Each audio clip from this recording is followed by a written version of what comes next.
Assalamualaikum warahmatullahi wabarakatuh. Sahabat holistik, kita akan memperkenalkan satu produk yang alhamdulillah hari ini sudah keluar izin POM TR, ini berupa sirup. Tapi sebelum saya menjelaskan tentang masalah asprobabil ini, asprobabil saya jelaskan awal mulanya terjadinya, jadi sejarahnya munculnya. Jadi yang pertama, jadi kita waktu itu saya secara tidak sengaja ya lagi mencari satu komposisi bikin jamu rebusan waktu itu. Saya parut, kemudian saya peras, kemudian saya campur-campur. Kok jadinya enak sekali. Jadi rasanya sangat-sangat enak dan diakui oleh semua orang. Kemudian saya botoli, saya jual botolan itu. Botolan, tapi pembuatannya ternyata panjang. Hampir 4 jam lah. Mulai dari penyiapan bahan, membersihkan, waduh capek bener ya ternyata ya. Tapi hasilnya 4 jam, terus waktu itu kan gulanya pakai gula batu itu. Nah sekarang juga masih pakai gula batu. Ya, pokoknya standarnya masih lama lah. Nah kemudian sesudah itu, kemudian kita cobakan. Kita jual untuk minuman lah. Kalau minuman jahe, minuman kencur, beras kencur, apa itu kan sudah biasa. Jadi saya membuat satu ramuan yang unik, baunya sangat harum, rasanya sangat enak. Jadi kalau sudah lagi masak itu sampai ke depan itu semua tahu ini lagi masak jamu itu, baunya sangat harum itu. Nah, ada berapa kunci, ini salah satu rahasia lah ya.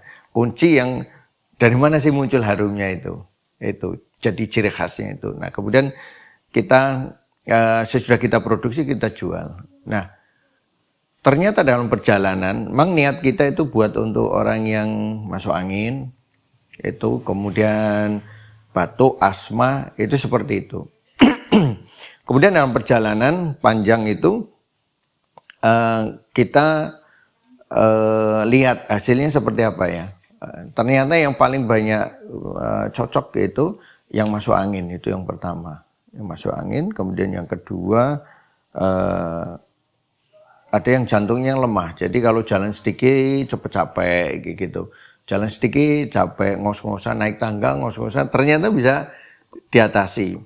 Kemudian asma, bronkitis, batuk, pilek itu udah menjadi bagian ya. Dan yang perutnya sakit, malas makan dan sebagainya, anak-anak yang kena flek dan sebagainya itu ternyata bisa menggunakan produk ini. Maka kita namanya asprobabil, asma, bronkitis, batuk, pilek gitu. Ini singkatan sebenarnya asprobabil. Bentuknya sirup. Bukan untuk anak-anak saja tapi untuk segala umur. Kalau anak itu ya 2 tahun ke atas lah. Supaya dia sudah ada makanan tambahan ya, supaya saat itu perutnya sudah bagus. Tapi untuk bayi tidak kita rekomendasikan. Terutama yang masih menyusui, belum makan makanan itu tidak. Karena memang diet dibuat bukan diperuntukkan untuk itu. Kemudian untuk ibu hamil juga, terutama hamil muda itu tidak direkomendasikan karena ada kunyit yang agak cukup banyak di sini. Sehingga itu nanti akan memacu keguguran. Kemudian dalam perjalanan ini juga kita rasakan juga di ibu mertua, almarhum ibu mertua saya, dia kena hipertensi, kemudian turunnya pakai ini. Padahal ini tidak pernah kepikiran untuk apa hipertensi. Nah, kenapa bisa begitu nanti saya ceritakan di sesi yang berikutnya ini. Ini kita cerita sejarah dulu. Nah, sudah seperti itu, kok bisa? Kemudian ketika terjadi stroke yang pertama karena minum kopi, obatnya juga sama ini. Itu. Nah, kemudian napasnya pendek juga sama obatnya. Jadi selalu ada, selalu minta dibuatkan. Nah, karena ini ada, kemudian berikutnya kita tidak buat sirup. Ini sirup yang paling terakhir ini. Jadi kita buat bentuknya seduh, maka namanya kujamik.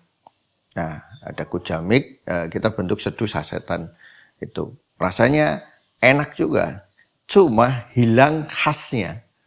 Nih, Jadi kujamik itu mirip dengan ini, persis sama, tapi yang hilang apa? Karena itu dicampur gula pasir, itu ada, kita produknya sudah ada izin PIRT, sudah ada izin PIRT-nya.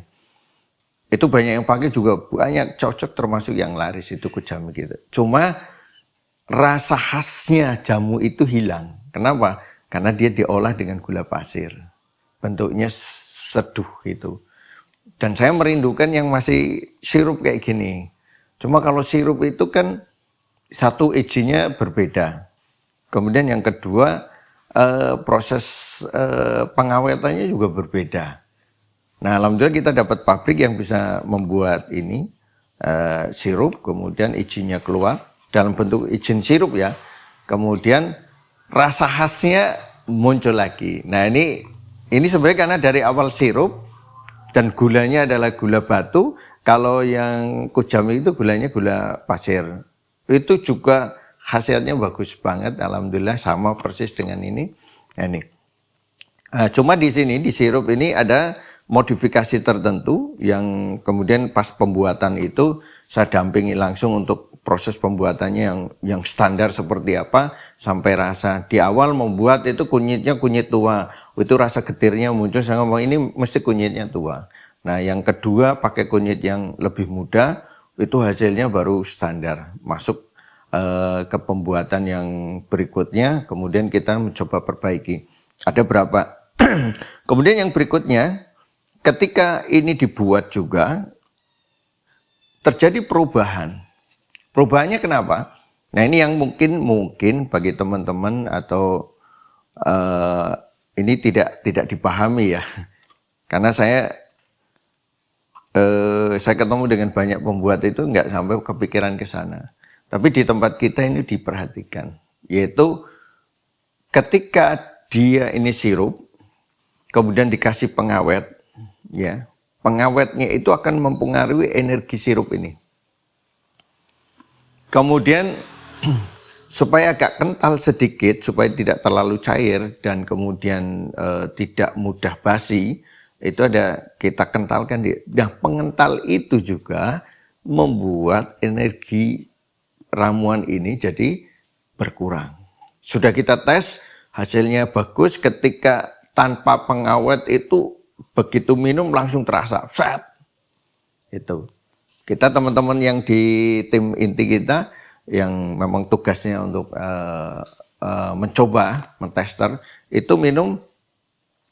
Kalau dia masih bentuknya asli, belum ada pengawet dan sebagainya, langsung kerasa, cak, hangat, keringatnya keluar dan sebagainya. Nah, begitu ada itu, energinya turun sedikit. Nah, kemudian kita coba benahi supaya energinya nggak turun. Nah, yang kedua kita benahi, hasilnya naik. Ternyata ketika kekentalannya diturunkan, energinya naik lagi.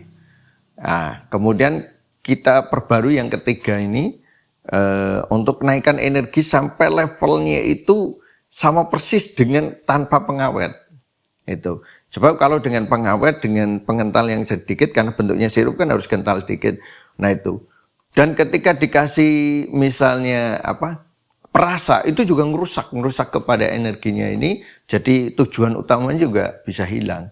Jadi ketika kita mau dikasih perasa apa dan sebagainya, misalnya perasa jeruk atau apa, itu nanti harus merombak lagi. Jadi tidak bisa sesederhana itu. Jadi sesuatu yang tadinya sudah komposisi pas, begitu ditambah sesuatu yang lain itu akan buyar dan itu harus dianalisa ulang untuk perbaikan mutu supaya standarisasi tetap kita dapatkan. Nah, ini seperti itu. Makanya ini fungsinya untuk seperti tadi saya sebutkan asma, bronkitis, batuk pilek dan sebagainya. Kemudian karena ini menjadi target bagi kita untuk edukasi kepada pengguna produk dari kita, dari PT Al-Fatih Mandiri Sejahtera, bahwa kita menyebutkan, mudah-mudahan ini termasuk menjadi salah satu pionir ya. Jadi fungsi utama, karena sifat ini herbanya sifatnya hangat semua. Jadi saya sebutkan dulu ya. Herba ini kandungannya satu, tonikum. Tonikum arahnya dari perut ke atas, jadi ke sistem cerna, limpa, lambung, paru, jantung. Dia tonikum ke sana. Berarti tonikum berarti menguatkan antibodi untuk dia tidak mudah sakit. Itu yang pertama. Kemudian yang kedua, ada ramuan yang sifatnya mengusir angin dingin. Jadi ini memang spesialis digunakan untuk hawa dingin, angin dingin pada musim hujan atau musim dingin dengan adanya kelembapan. Tuh, jadi diusir supaya masuk angin karena dingin. Dan masuk angin karena dingin, makanya nanti tidak cocok di musim panas yang kering, kemudian terjadi masuk angin karena angin panas itu, ini bukan dibuat untuk itu, bukan, itu harus dipahami. Itu yang pertama itu. Kemudian berarti kan satu tonikum isinya, itu yang harus dipahami, satu tonikum larinya ke perut ke atas, itu yang pertama. Kemudian yang kedua mengusir angin dingin. Yang ketiga, ini ada ramuan yang sifatnya mengatasi batuk, dahak, sesak napas itu, asma itu. Ini ada ramuan yang spesifik arahnya ke sana. Yang memang dalam klasifikasi tanaman itu arahnya ke sana. Nah, cuma karena ini ramuan ini menghasilkan keringat, menghasilkan panas, menaikkan energi, menghasilkan panas, maka dia punya kontraindikasi. Tuh. Kontraindikasinya berarti kebalikannya. Yaitu apa? Orang yang lidahnya merah, tubuhnya panas, senengnya es. Pokoknya kalau minum es itu badannya malah seger. Minum air kelapa badannya seger. Nah, ini kontraindikasi. Lidahnya merah, batuk kering, batuk dengan dahak pekat, dehidrasi. Ini kontraindikasi. Kemudian orang yang energinya lemah dan keluar keringat dingin, itu tidak boleh. Walaupun ini punya tonikum ya. Ini tonikum, tapi dia mengeluarkan keringat. Jadi pada orang yang kena angin dingin, tubuhnya itu demam tanpa keringat. Nah, tujuan ramuan ini masuk kemudian tubuhnya keluar keringat. Maka terusirlah patogen angin dingin. Tapi kalau dia energinya lemah, begitu keluar keringat dingin dia langsung lemas, ini tidak boleh. Karena ini ada pengeluar keringat. Maka dia nantinya orang kayak gini ini yang keringat dingin harusnya dikasih tonikum yang menaikkan energi tanpa mengeluarkan keringat. Itu harusnya itu kita punya sih produk itu. Tapi ini kontraindikasi, jadi kontraindikasi. Karena di sini ada jahe, ada kencur itu yang merangsang keluarnya keringat ini. Itu yang kemudian ada kunyit di sini dan dosisnya juga cukup besar sebagai rasa khas utama. Kunyit itu kan pelancar darah dan menstruasi. Maka pada ibu hamil muda itu tidak boleh. Tapi kalau hamil-hamil tua menjelang kelahiran, insya Allah sih tidak apa-apa. Kalau ada batuk, pilek, asma itu karena dia ikut merangsang membantu keluarnya janin. Tapi pada hamil-hamil muda diharapkan tidak menggunakan ini. Kemudian anak kecil yang bayi itu juga tidak boleh, itu kontraindikasinya ya. Jadi yang perlu dipahami tadi fungsi, kemudian kontraindikasi. Jadi di sini pun kita sampaikan kontraindikasi tidak boleh untuk siapa dan sebagainya. Penggunaan, cara kerjanya dan sebagainya kita sampaikan seperti itu supaya apa? Anda jelas tujuan dibuatnya ramuan ini seperti apa. Jadi sirup ini ditujukan buat siapa, tidak boleh buat siapa. Itu. Karena supaya kita menepis bahwa herba itu karena dia alami aman 100%. Nah, itu keliru sebenarnya. Jadi yang benar adalah herba itu ya sama dengan obat. Jadi Allah ciptakan herba itu dengan tujuan. Apakah tujuan jangka pendek, jangka menengah, atau jangka panjang. Terus Allah ciptakan digunakan untuk kasus apa? Cuaca dingin, cuaca panas, kondisi energi lemah. Itu Allah sudah ciptakan berdasarkan tujuan-tujuannya. Jadi kalau kita mengatakan bahwa aman 100% kemudian tanpa efek samping, berarti melawan tujuan-tujuan yang sudah Allah tetapkan pada tanaman yang Allah ciptakan. Berarti melawan sunatullah itu. Itu seperti itu. Ini perlu dipahami bagi teman-teman herbalis, bukan seperti itu maksudnya. Jadi kemudian juga memberi tepisan bahwa herba itu sifat kerjanya itu lamban. Wah, berarti herba itu sifatnya membangun. Bukan hanya membangun herba yang sifatnya membangun. Ada herba sifatnya yang kerjanya cepat, spontan itu juga ada. Kerjanya sedang ada, tergantung kepada kasusnya penggunaan. Nah, ini spontan. Ini spontan karena ini asma, bronkitis, batuk pilek yang karena dia untuk apa? Masuk angin, begitu minum 1-2 hari itu atau sekali minum itu reaksinya juga langsung spontan itu. Jadi dikatakan ini herba jangka pendek sebenarnya. Jadi penggunaannya ketika dia sudah sembuh, nanti boleh minum, misalnya seminggu sekali, seminggu 2 kali untuk penjagaan boleh. Tapi begitu masuk musim panas, di mana suasananya panas, ya udah nggak usah diminum. Kalau dia musim dingin, angin dingin, hujan diminum. Ketika sudah sembuh, musimnya masih dingin, boleh. Tapi tidak setiap hari atau setiap hari dengan dosis kecil atau 2 hari, 3 hari atau seminggu sekali, seminggu 2 kali tergantung daya tahan tubuh masing-masing. Kalau tubuhnya lemah banget masih bisa kemungkinan tiap hari sekali dengan dosis lebih kecil dari ketika pengobatan. Itu seperti itu sebenarnya. Nah, kemudian dosis dari yang kecil menggunakan sendok yang rata, kemudian sendok penuh, kemudian sendok teh penuh, kemudian dewasa itu menggunakan sendok makan. Itu seperti itu. Ini gambaran dari ascorbabil. Jadi program kita sesuatu yang sudah kita pakai lama, kemudian testimoninya sudah banyak, kemudian kita lihat kasusnya banyak di masyarakat, baru kemudian kita persiapkan untuk perizinan.